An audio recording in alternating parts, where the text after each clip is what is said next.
Tá bom. Então, como eu disse, né, eu vou falar um pouco para vocês do meus estudos nos últimos meses e espero que vocês gostem. Bom, então vou falar sobre as estratégias e mecanismos funcionais relacionados ao salto em pula-pulas, os colêmbula. Bom, como vocês podem ver, os colêmbulos, eles são bastante diversos. Eles são animais muito pequenos, que têm um corpo muito sensível, estão sempre em lugares que são bastante úmidos, e eles são um grupo muito diversos em morfologias, mas também nos ambientes em que eles vivem. Bom, os colêmbulos, eles pertencem, né, ao grupo Hexapoda, e uma das características mais notáveis, né, é a presença de 6 pernas, que também tornam eles muito próximos aos insetos. E os colêmbulos estão mais próximos filogeneticamente dos dipluros e proturos. E uma característica que suporta, né, essa proximidade filogenética são as peças bucais entognatas.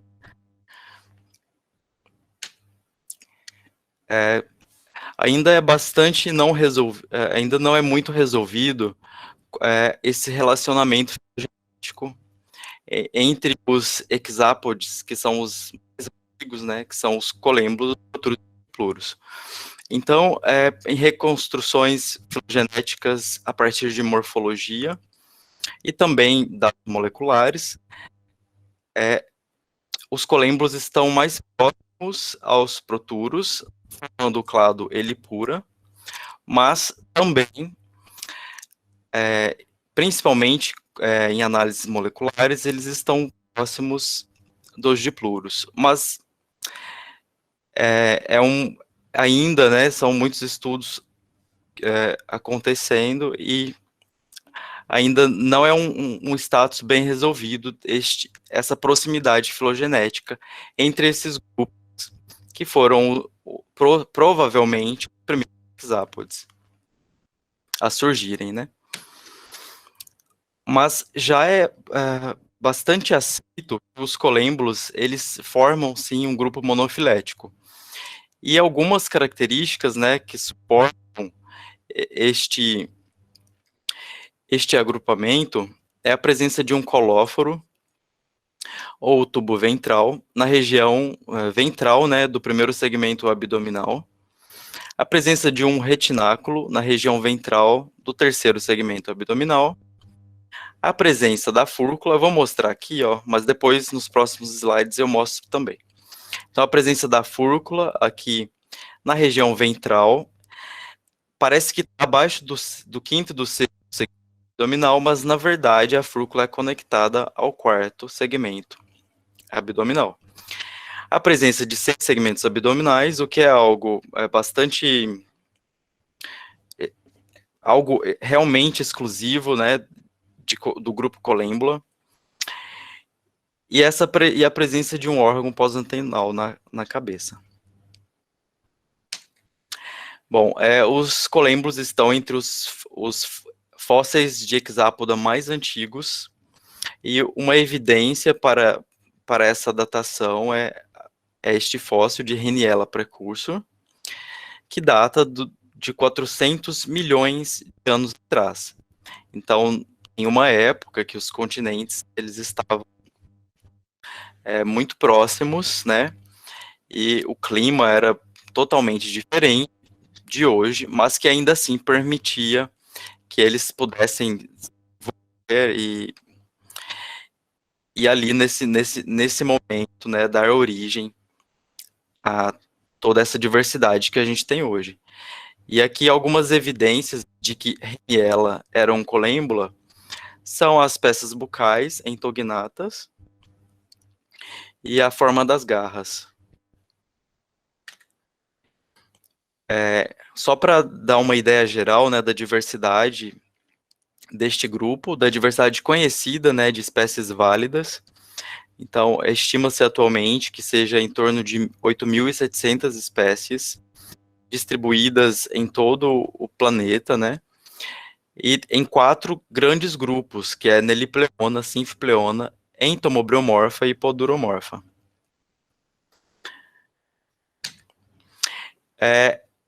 Como eu disse antes, também possuem uma diversidade muito grande de lugares em que eles podem habitar.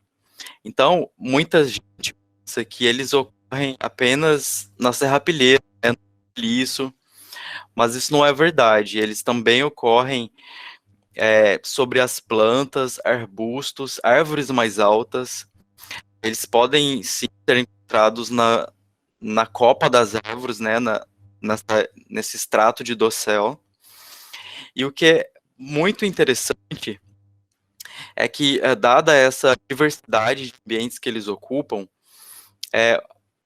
o corpo deles, né, a morfologia também é bastante diversa em função desses estratos verticais, no caso aqui que estou mostrando.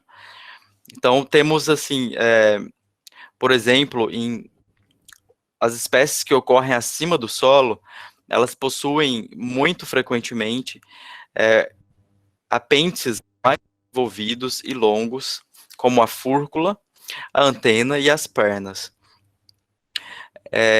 E já, aqui eu digo essas espécies que ocorrem acima do solo, né, elas são considerados, né, animais epigeicos, e temos, então, também os animais que ocorrem sobre a superfície do solo, mas entre as folhas, entre o foliço, né, que também pode ter apêndices bastante desenvolvidos, mas frequentemente, devido a esses ambientes que eles vivem, podem ser mais reduzidos, e também os animais que vivem abaixo do solo, em camadas mais profundas, e que, devido a este local, eles possuem esses apêndices muito reduzidos, às vezes ausentes ou vestigiais, mas como uma perda secundária, né, devido ao ambiente em que eles habitam. E se você pensava que eles só ocorriam no solo, na verdade eles também ocorrem em ambientes relacionados a ambientes aquáticos.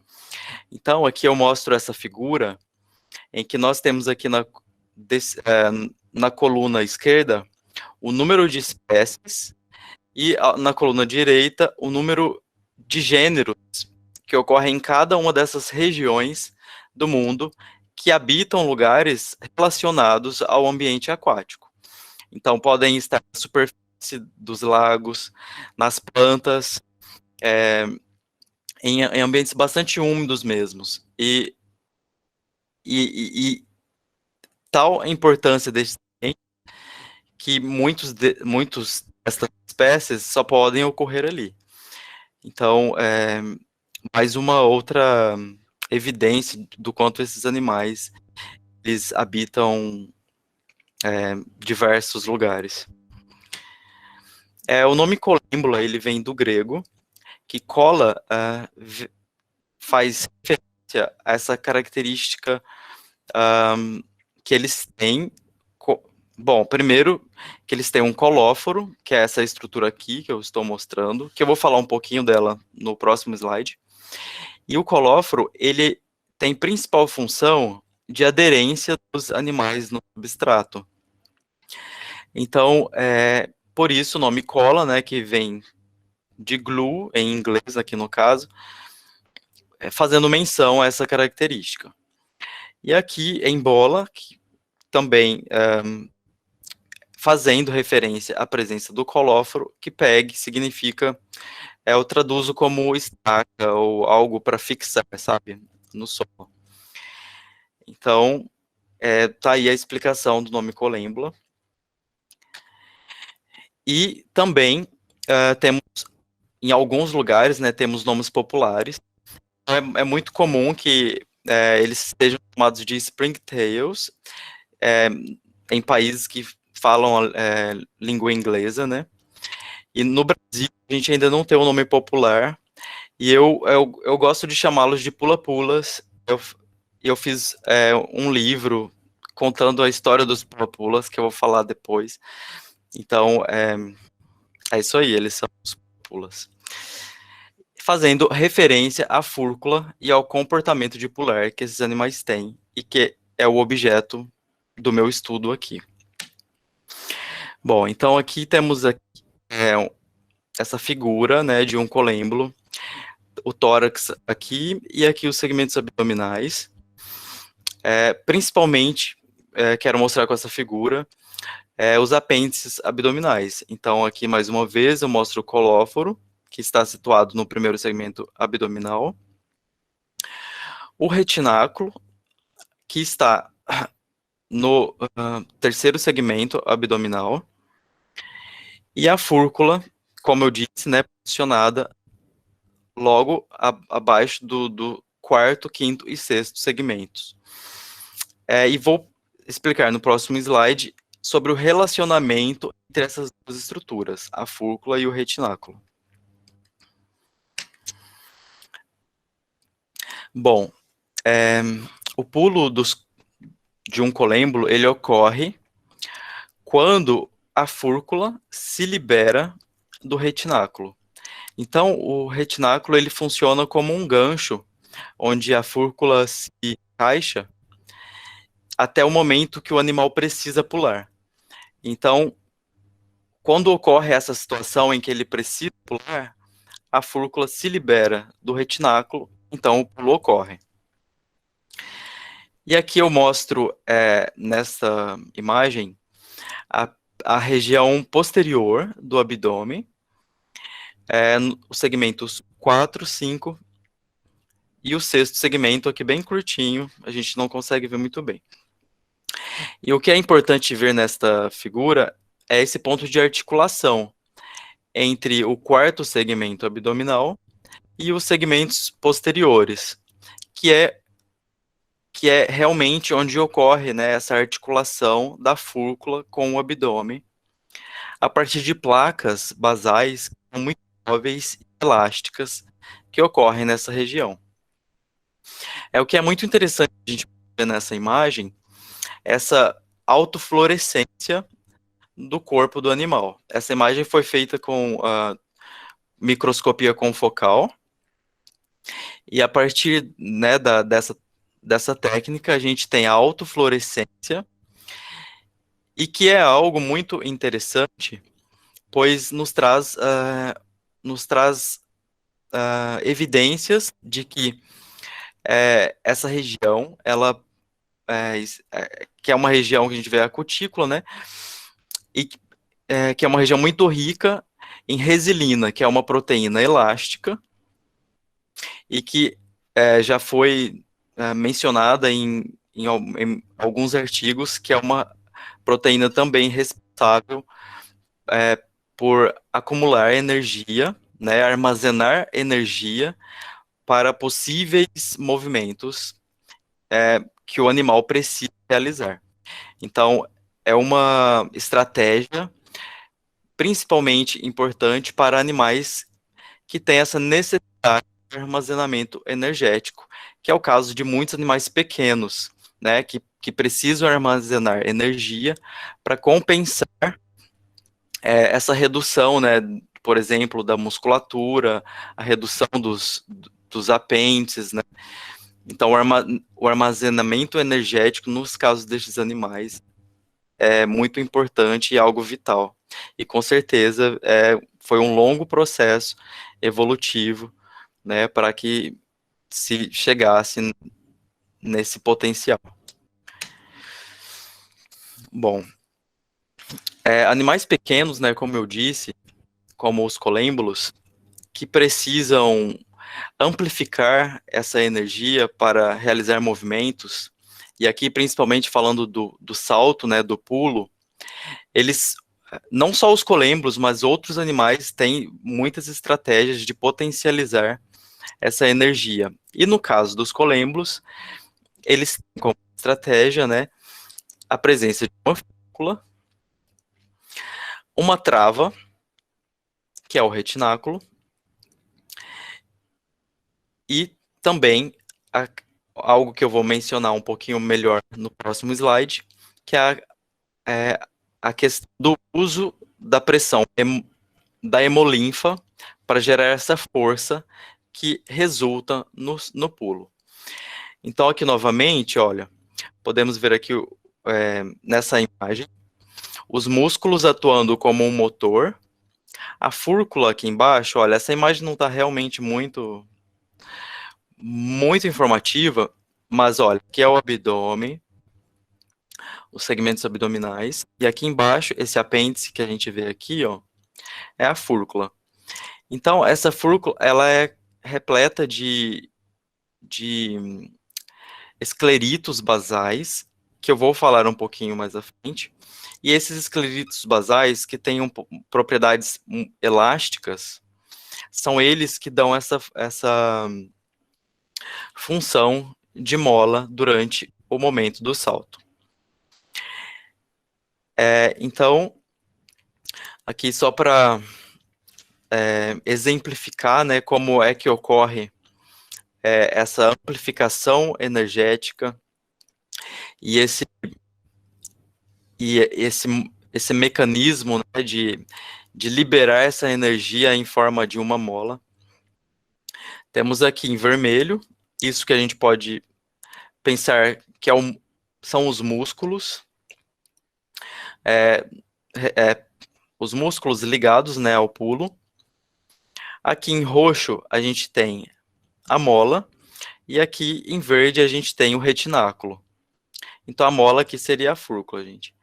Então vamos lá, os músculos eles vão devagar, realizando um tipo de pressão, né, sobre esses escleritos basais da fúrcula, vão então se contraindo, a ponto que essa contração gera uma tensão que contribui para essa amplificação energética, e então, com a contração, a mola vai se contraindo, e essa tensão vai sendo aumentada, a ponto que, em algum momento, a mola está tão contraída, e ela fica ali, nesse estado de contração, até que a pressão hemolinfática é grande, a ponto que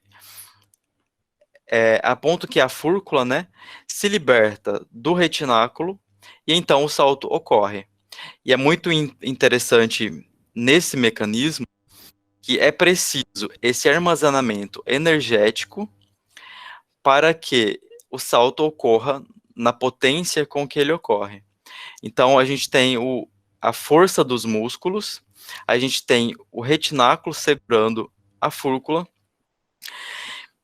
e essa pressão da hemolinfa, que é o que gera realmente a liberação da fúrcula com toda essa potência energética armazenada. Bom, e aqui algumas imagens mostrando os segmentos do corpo, e aqui a gente tem esses feixes, que são feixes celulares, num exemplo trazido por Newton, já um exemplo mais antigo, mas que, no caso, né, deste estudo, ela acreditava que os músculos, os músculos, tanto do tórax quanto os músculos abdominais, eles não tinham real interferência na flexão da fúrcula ou na extensão da fúrcula. Então, os músculos, eles atuavam sobre essa pressão hidrostática para que então gerasse o salto. Hoje a gente sabe que a pressão hidrostática ela é importante para o salto, mas que muito provavelmente também existem músculos relacionados à flexão da fúrcula e à extensão. E eu vou falar um pouco sobre eles nos próximos slides. Bom, aqui a gente tem uma imagem mostrando a rápida expansão da mola, né, no caso, e o momento em que ocorre a decolagem do espécime do animal.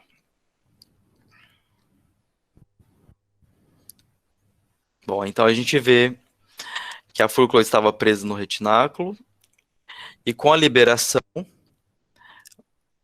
o animal é capaz de saltar em alturas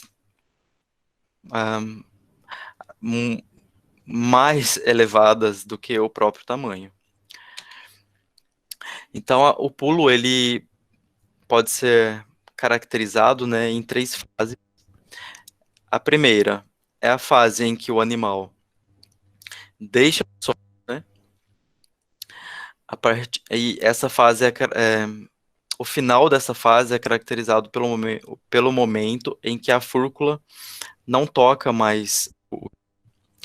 E então a gente tem a fase aérea, em que o animal está no ar, e a fase em que ele volta para a superfície. E não pense que ele volta assim, desse jeito, como se soubesse onde vai pousar, não. Porque ele, na verdade, ele não sabe onde vai pousar. Opa! Ele não sabe onde vai pousar e muitas vezes ele cai assim de qualquer jeito. Como vocês vão ver agora no próximo slide.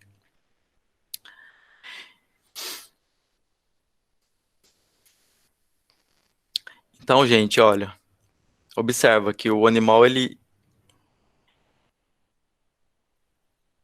a partir do momento que ele sai do chão, ele ainda tem né, esse comportamento giratório, né? Então ocorre tipo uma cambalhota no ar. E, e é um movimento que, inclusive, potencializa a flexão da fúrcula sobre o abdômen. Então, nesse momento que gira, a fúrcula é um dos momentos que também a gravidade ajuda com que a fúrcula retorne ao abdômen. Bom, para que ocorresse o sucesso do pulo nos colêmbulos, né, foi muito importante que o segmento, o tagma, né, do abdômen, ele se especializasse. Então isso trouxe com que isso então possibilitou que o abdômen sofresse uma redução, né, uma miniaturização. Como eu disse anteriormente, entre todos os hexápodes, os colêmbulos possuem muitos apêndices no abdômen, que é algo muito, na verdade, que é algo único entre os hexápodes. E essa miniaturização está relacionada a isso. Então, junto com essa miniaturização, também tem a presença de feixes musculares distintos,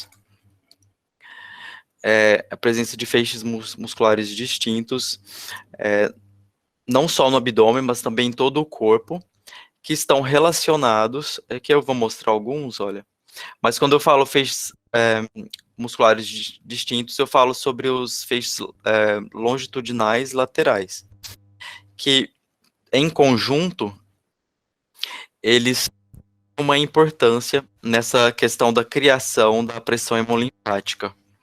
Então, por isso, eles são distintos nesse grupo.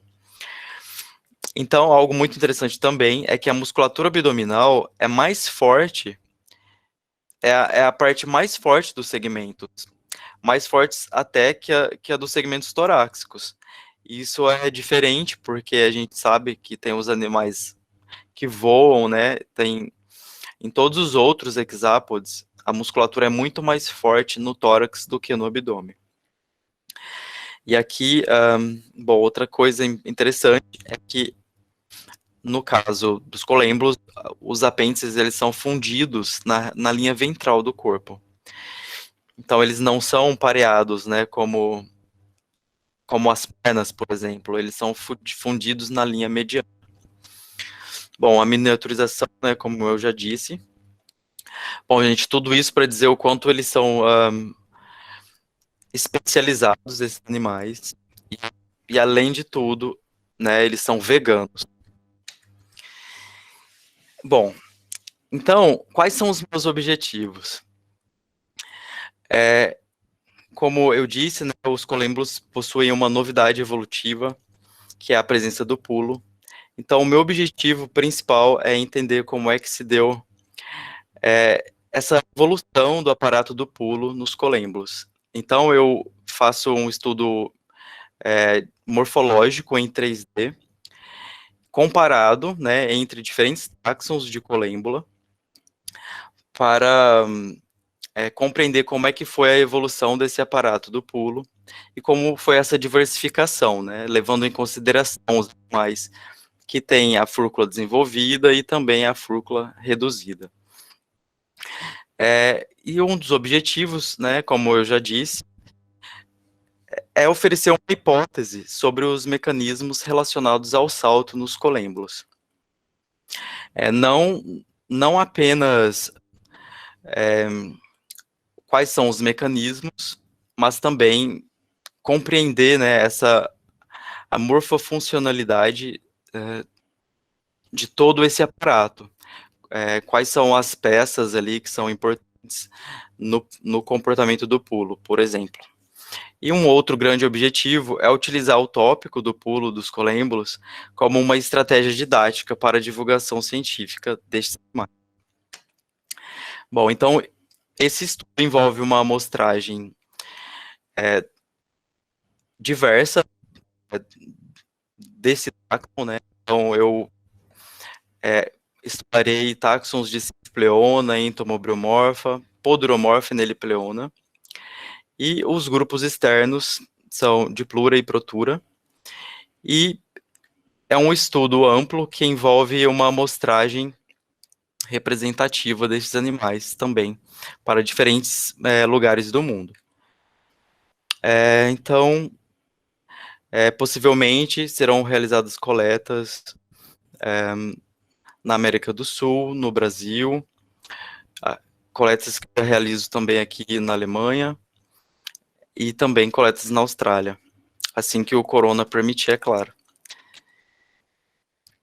E os métodos de coleta, que é muito importante falar sobre eles, na verdade, porque muitas pessoas pensam que porque os colêmbulos estão mais presentes no solo, que eles são coletados por métodos que acessam o solo, né? Mas é muito importante mostrar aqui que a armadilha de Malese, né, que talvez seja um método que vocês já trabalharam, é muito importante para a coleta desses animais, principalmente porque às vezes ela, né, é colocada em estratos mais altos da floresta, acima de arbustos, e acaba mostrando essa diversidade presente nessas camadas mais altas, né, das florestas. Então, aqui só mostrando, né, os dois tipos de microscopia que eu tenho utilizado, que é a microscopia laser de varredura confocal e o CT scan, que são duas tecnologias, né, que permitem essas reconstruções morfológicas em 3D.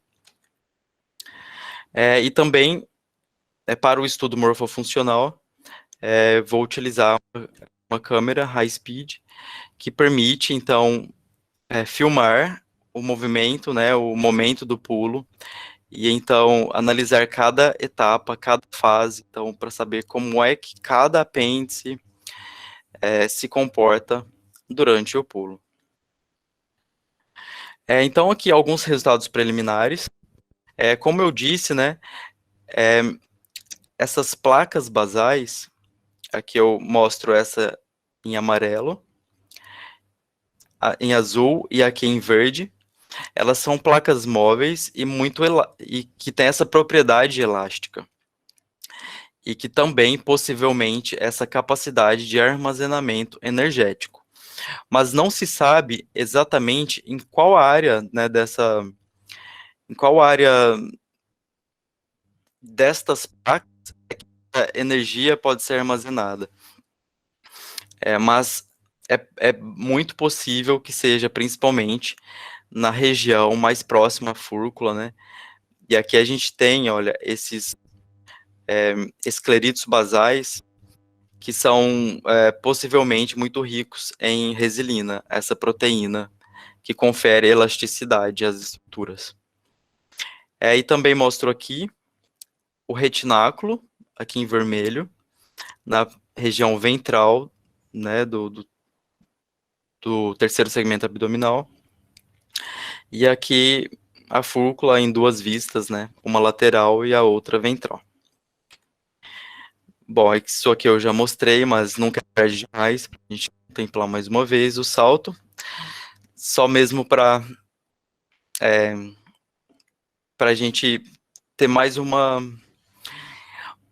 momento assim preparatório para um resultado que eu vou mostrar agora em seguida. Bom, deixa eu ir lá nesse resultado.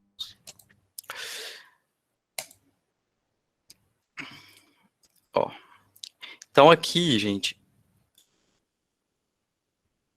a gente tem essa porção do abdômen, que mostra os segmentos primeiro, segundo, terceiro, quarto, quinto e o sexto segmento abdominal aqui na região posterior.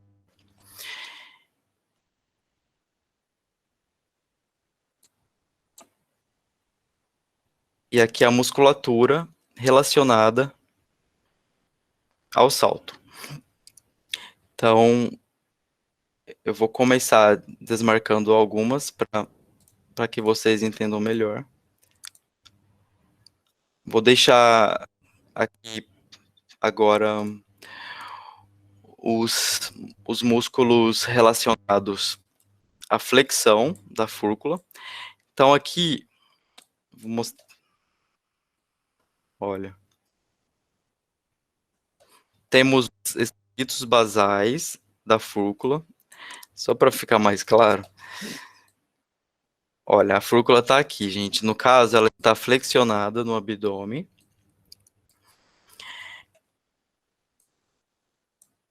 E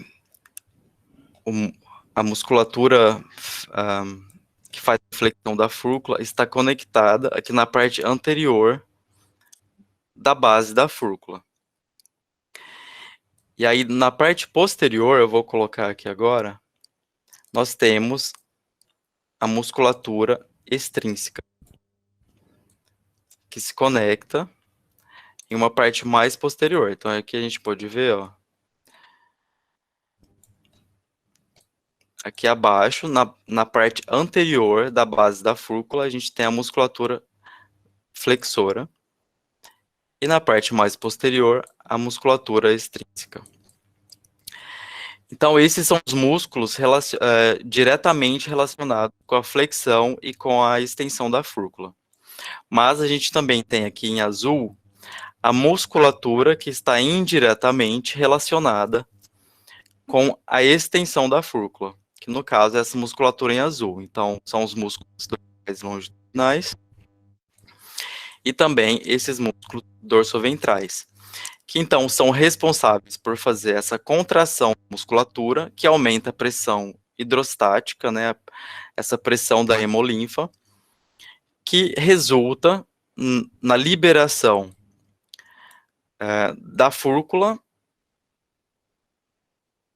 e do retináculo. Então, eu vou mostrar aqui o retináculo, espera aí.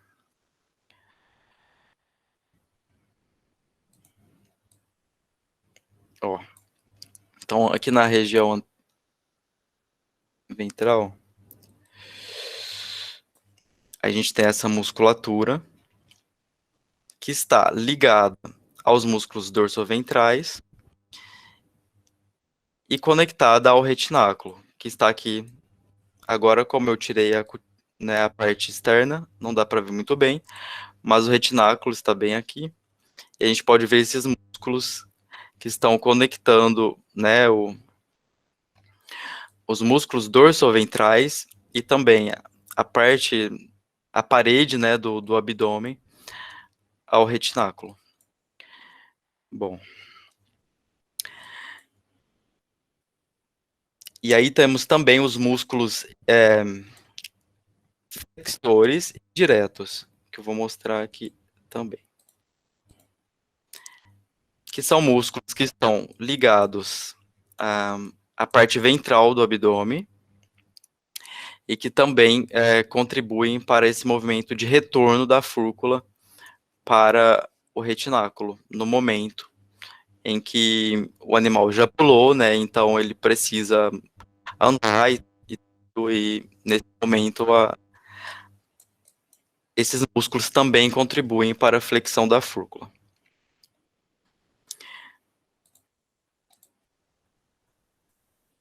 Bom, então quais são as grandes perguntas que eu tenho no momento?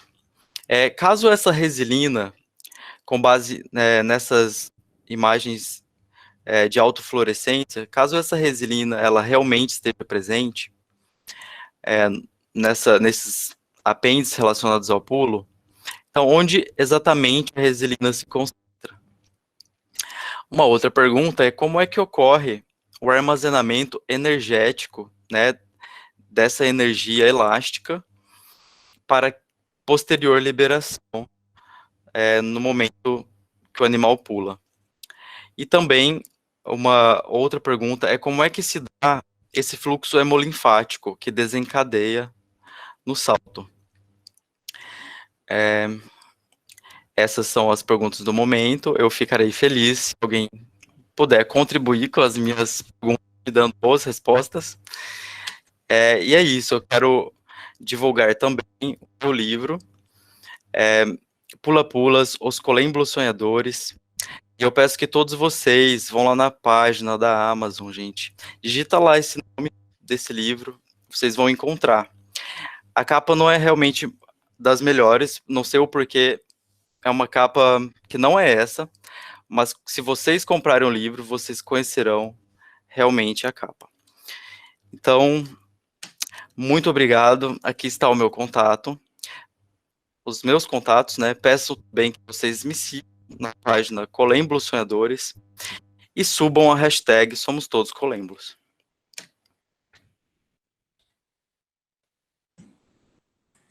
Colin, muito obrigada pela palestra, foi excelente, foi muito, muito legal, muito interessante. A gente tem tempo para uma ou duas perguntinhas. E aí, Colin, se depois você quiser ficar aqui, colocar no chat seu e-mail, seu Instagram, o link para comprar o livro e quiser responder, tem várias perguntas aqui, se você quiser conversar um pouquinho com o pessoal. Eles já vão colocando as perguntas. Eles estão super... legal. Uma pergunta aqui da Bruna foi se existem espécies de colêmbulas endêmicas no Brasil. Sim, existem muitas espécies endêmicas do Brasil. Outra pergunta aqui do Lucas foi: quando os colêmbulas estão em repouso, esse mecanismo está carregado, tipo, pronto para pular? Sim. Então, eles têm essa estratégia de armazenamento energético, que é justamente para guardar, né, essa energia para o momento em que eles precisam saltar. E já respondendo a pergunta da Larissa, no momento que eles precisam saltar, principalmente, como um mecanismo de defesa.